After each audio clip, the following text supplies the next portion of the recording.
Hi, I'm Robert Bacal, and I think this is lesson 10 in our ongoing free video seminar on dealing with angry customers. And just as a reminder, I've got 3 books that I think you'll find very helpful. Perfect Phrases for Customer Service is published by McGraw-Hill. You can see it's got some really good stuff. And one of my favorite books actually is If It Wasn't for the Customer, I'd Really Like This Job. Stop Angry, Hostile Customers Cold While Remaining Professional, Stress-Free, Efficient, and Cool as a Cucumber. I like long titles. And the final one, which is really the granddaddy of them all in terms of exercises, and really it's like going to a seminar, is Diffusing Hostile Customers Workbook. And it's the 3rd edition. It's a self-instructional workbook. It's written for government employees primarily. It uses government examples. But the thing is, there's a lot of good stuff in there. Okay, so what are we going to talk about today?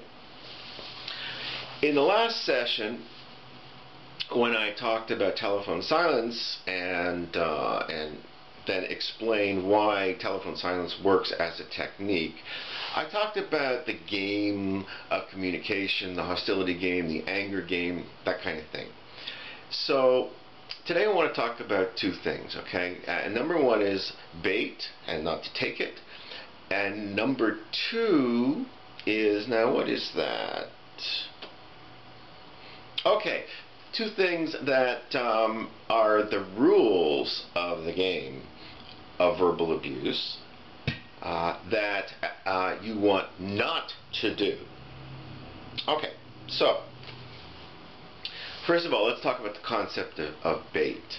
Okay, if you haven't seen the other videos, you'll know that one of the large unconscious, if you like, motivations for bad customer behavior, for abusive customer behavior, is that they're trying to get some control over the situation.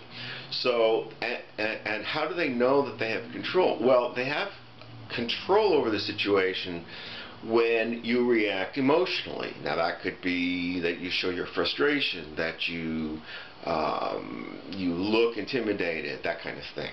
Okay, that tells them that they're winning the game. Okay, and in a later video, I'll explain exactly why that is, and why that's pretty normal. So they want to have a sense of control. You, however, want to get some control back over the interaction. Okay, so what they're going to do to control the conversation and to get you to have those emotional reactions is that they're going to dangle bait. And it really is kind of like a fishing thing, is that they're going to throw things out there, and if you grab them, they're going to control the interaction. So let me give you an example. Let's imagine a customer, for whatever reason, is angry or seems to be angry, maybe manipulative, and says something like, well, you're stupid, you don't know what you're talking about. Now, if you respond to that directly, to the comment, then you're hooked, right? Then you're going to have an argument about whether you're stupid or not. Now, that's completely waste of time, but it is giving them control, and that expands the amount of time you're going to have to spend with them, and you don't want to do that. Okay, so it's really important to understand that there's this concept of bait, and it's about controlling. And so all the negative comments, all of the innuendo, sexist remarks, even racist remarks, which are really horrendously insulting and offensive, are out there as bait, and if you grab onto them, then what happens is that you give up control, and when you give up control, you can't do your job. Okay, you've lost control over the interaction. We've talked about that before. Okay, so now we're going to talk about the rules of this game. It ties in together. Okay, when someone says to you, you're stupid and you don't know what you're talking about, your gut says one of 2 things. It wants to respond, no, I'm not stupid at all. I've been doing this for 20 years and I know this, blah, blah, blah, blah, and you try, and we call that defending yourself. And defending yourself almost always contains a phrase saying, No, I blah blah blah. Okay, you start off. No, I have a degree in psychology. I've been working here for 20 years. That's a defensive response. Okay, and that's a natural response. It's unjust when we are attacked unfairly. Okay, so that's what your gut wants to do. The other thing your gut wants to do is strike back, counterattack.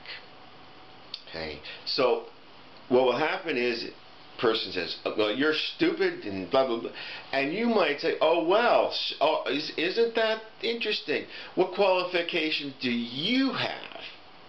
Okay, now that's a counterattack. Okay, so counterattacks are interesting. Usually have the word you.